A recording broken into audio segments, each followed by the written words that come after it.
Subscribe now and press the bell icon. ਉਹਨਾਂ ਲਈ ਅਰਜਨ ਇਹ ਗੱਲ ਇਸ ਤਰ੍ਹਾਂ Never ਪੁੱਛ miss ਰਿਹਾ an ਹੈ update. ਮਾਨੋ ਉਹ ਖੁਦ ਭਗਵਾਨ ਜਾਂ Martin ਕ੍ਰਿਸ਼ਨ ਨੂੰ ਜਾਣਦਾ ਨਾ ਹੈ।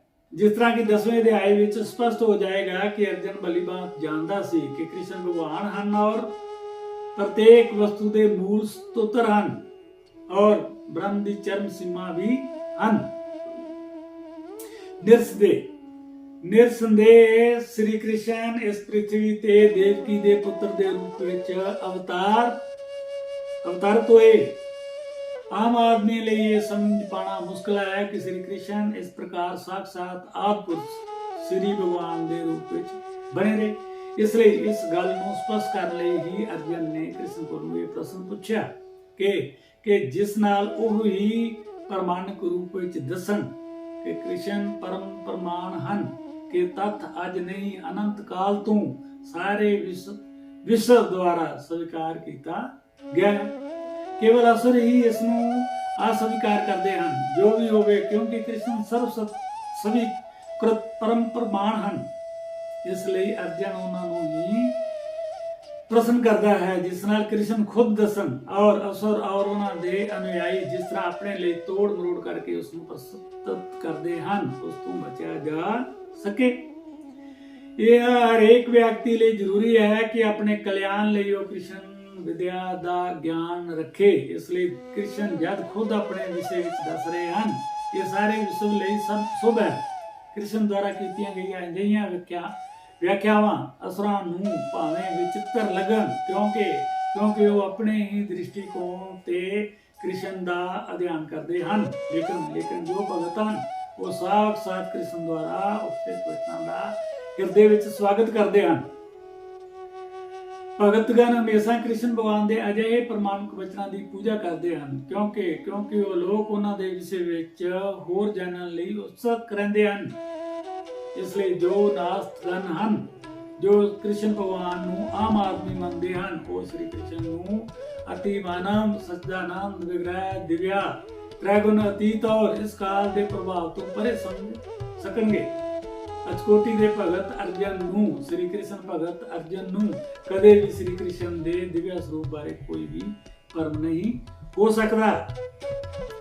ਅਰਜਨ ਦੁਆਰਾ ਭਗਵਾਨ ਦੇ ਸਮਕਸ਼ ਅਜਿਹਾ ਪ੍ਰਸ਼ਨ ਪ੍ਰਸਤੁਤ ਕਰਨ ਦਾ ਉਦੇਸ਼ ਉਹਨਾਂ ਵਿਅਕਤੀਆਂ ਦੀ ਨਾਸਤਿਕਤਾਵਾਦੀ ਪ੍ਰਵਿਰਤੀ ਨੂੰ ਚੁਣੌਤੀ ਦੇਣਾ ਸੀ ਜੋ ਕ੍ਰਿਸ਼ਨ ਨੂੰ ਭੌਤਿਕ ਪ੍ਰਕਿਰਤੀ ਦੇ ਗੁਣਾਂ ਦੇ ਅਧੀਨ ਇੱਕ ਸਾਮਾਨਯ ਵਿਅਕਤੀ ਮੰਨਦੇ ਹਨ।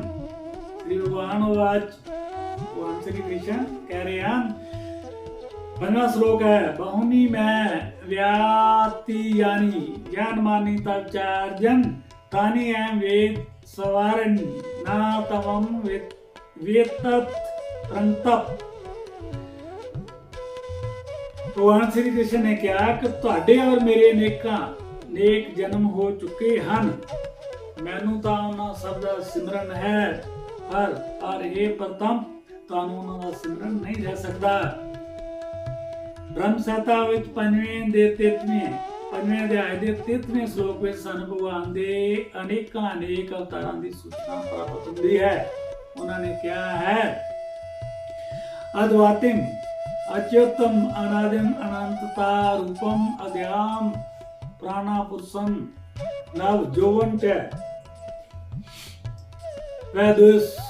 वैदेश दुर्लभम अदुर्लभम आत्म भक्ते गोविंदम आदि पुरुषम तहम भजमे।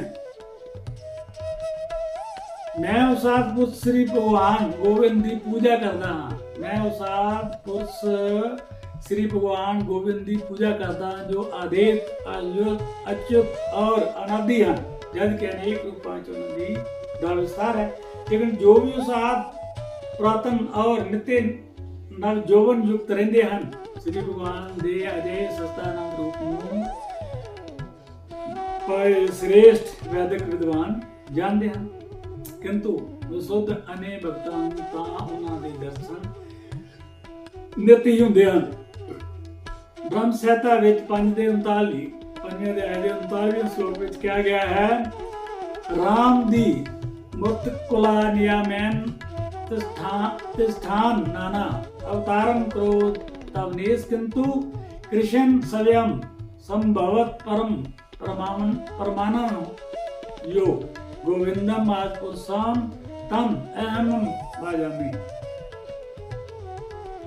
मैं उस श्री भगवान गोविंद की पूजा करता हाँ जो राम नरसिंह आदि अवतार और स्थान विच नव स्थिर रहंदे हुए भी कृष्ण नाम देव विख्यात आदि पुरुष है जो खुद भी अवतारत हुंदे हैं। वेदां विच भी कहा गया है कि अद्वैत हुंदियां होइयां भी भगवान अनेकां रूपां विच प्रगट हुंदे हन। उस विद्या मनी दे समान जो अपना रंग बदलदे रहे भी यही रहिंदा है। इन्हां सारे रूपां नूं शुद्ध और निष्काम भगत ही समझ पाਉਂਦੇ ਹਨ। केवल वेदां दे अध्ययन नाल उस नूं नहीं समझा जा सकता है। बई तां अंडरस्टूड है कि सारे युगां विच अवतार आए। जिस तरह कलयुग विच किन्ने अवतार आए, सारिਆਂ ने इस एक रब दा ही हुक्म दिता है। ये तां जब तक सृष्टि जो तो चल रही है, ये चल रहा है, जब तक चलती रहेगी ये सब कुछ चलता रहना है। जब भी जरूरत होएगी जिथे अधर्म होएगा उत्थे धर्म की स्थापति लई अवतार आंदे रहेंगे। अर्जन वर्गे भगत कृष्ण दे नित दे साथी हैं सखा ਹਨ और जब भी भगवान अवतरत ਹੁੰਦੇ ਹਨ ਤਾਂ ਉਹਨਾਂ ਦੇ ਪਾਰਸ਼ਦ ਭਗਤ ਵੀ ਅਲੱਗ-ਅਲੱਗ ਰੂਪਾਂ ਵਿੱਚ ਉਹਨਾਂ ਦੀ ਸੇਵਾ ਕਰਨ ਦੇ ਲਈ ਉਹਨਾਂ ਦੇ ਸਾਥ ਅਵਤਾਰ ਲੈਂਦੇ ਹਨ। ਉਹਨਾਂ ਦੇ ਨਾਲ ਹੀ ਅਵਤਾਰ ਲੈਂਦੇ ਹਨ। अर्जन अजिहा ही भगत है। अर्जन अजिहा ही भगत है। श्लोक को पता चलता है कि लखा वर्ष पहले जब भगवान कृष्ण ने भगवत गीता के प्रवचन भाव परमात्मा ने गीता का प्रवचन सूर्यदेव विश्वासवान नाल कीता सी। उस समय अर्जन भी किसी अलग रूप में उपस्थित सी, किंतु भगवान और अर्जन विच ये अंतर है कि भगवान ने एक घटना याद रखी किंतु अर्जन इसनू याद नहीं रख सका। अंशरूप जीवात्मा और परमात्मा विच एक ही अंतर है। जिस तरह अर्जन नूं इत्थे परम शक्तिशाली वीर के रूप में संबोधित किया गया है जो शत्रुओं का दमन कर सकता है, किंतु बाकी जनां विच जो घटनावां घटियां उन्होंने याद रखने विच वो असमर्थ है। इसलिए भौतिक दृष्टि नाल जीव कितना भी वड्डा क्यों ना होवे वो कदे भी परमेश्वर परमात्मा की बराबरी नहीं कर सकता। भगवान का नित का संगी निश्चित रूप में मुक्त पुरुष हुंदा है, किंतु वो भगवान दे तुल्य जनी समान नहीं हो सकता। But he can not be equal to the lord. ब्रह्म सत्ता विच भगवान नूं अच्युत कहा गया है, जिसका अर्थ है कि वो भौतिक जगत विच रहिंदे होए भी अपने आप नूं नहीं भुलदे। इसलिए भगवान और जीव कदे भी एक समान नहीं हो सकते। पर ही जीव अर्जन दे समान मुक्त पुरुष क्यों ना होवे। जब अर्जन भगवान का भगत है किंतु कदे कदे वो भी भगवान की प्रकृति भुल जाता है, किंतु दैवी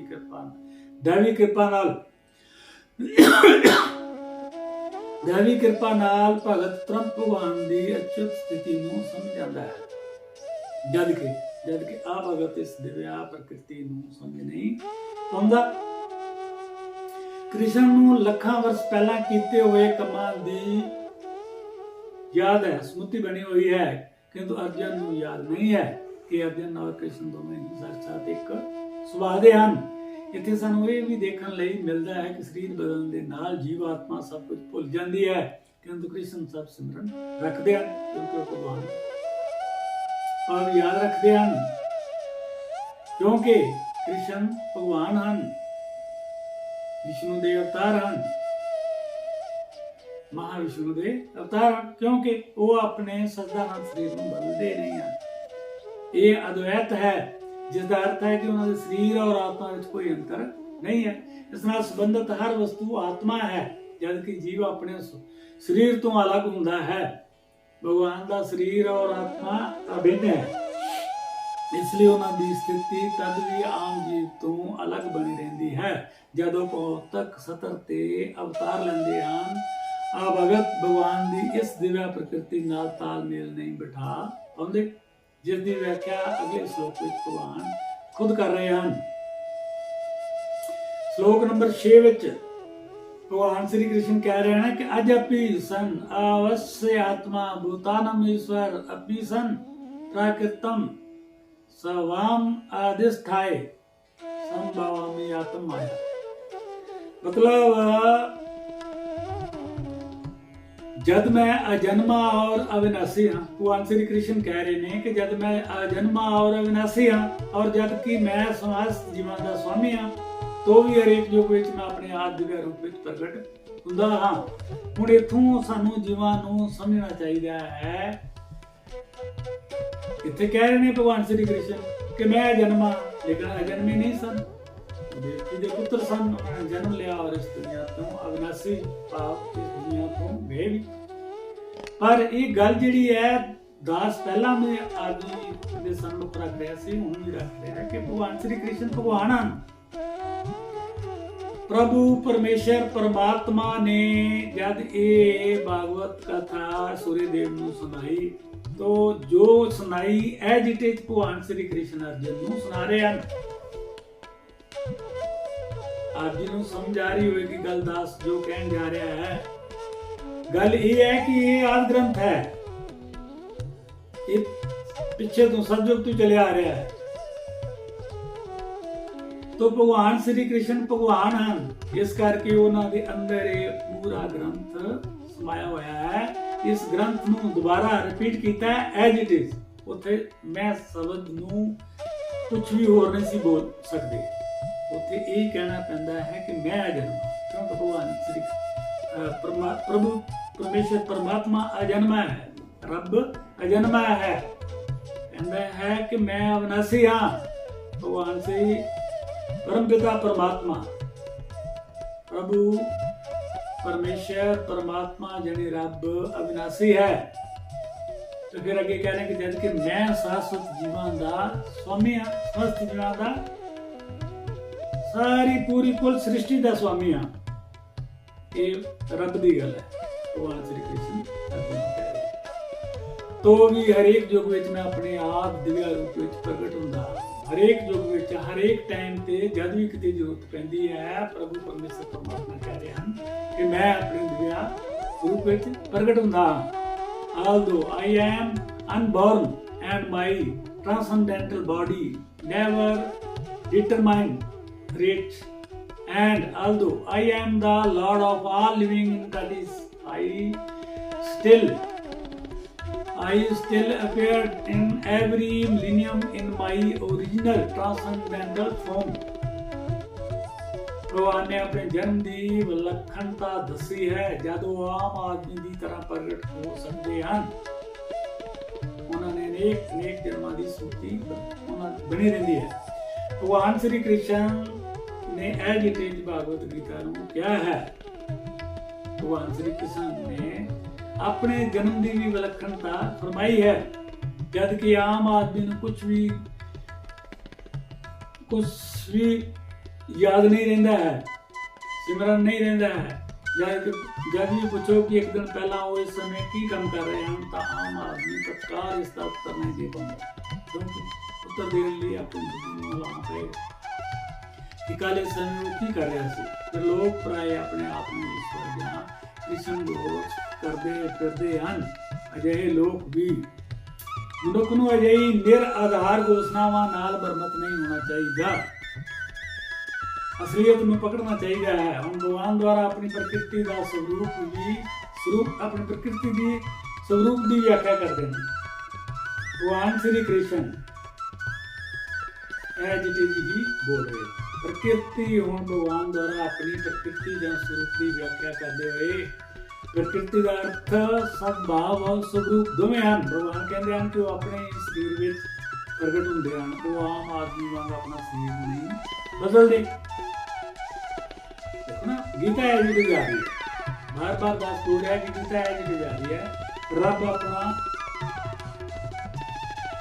शरीर नहीं बदलता, जो शरीर है जिस शरीर में है इसके दर्शन करो। ये भागवत इंडिकेट इसके दर्शन वाले ही कर रही है। आप जी को समझना चाहिए है कि इस निराकार निरंकार दे दर्शन करने हैं।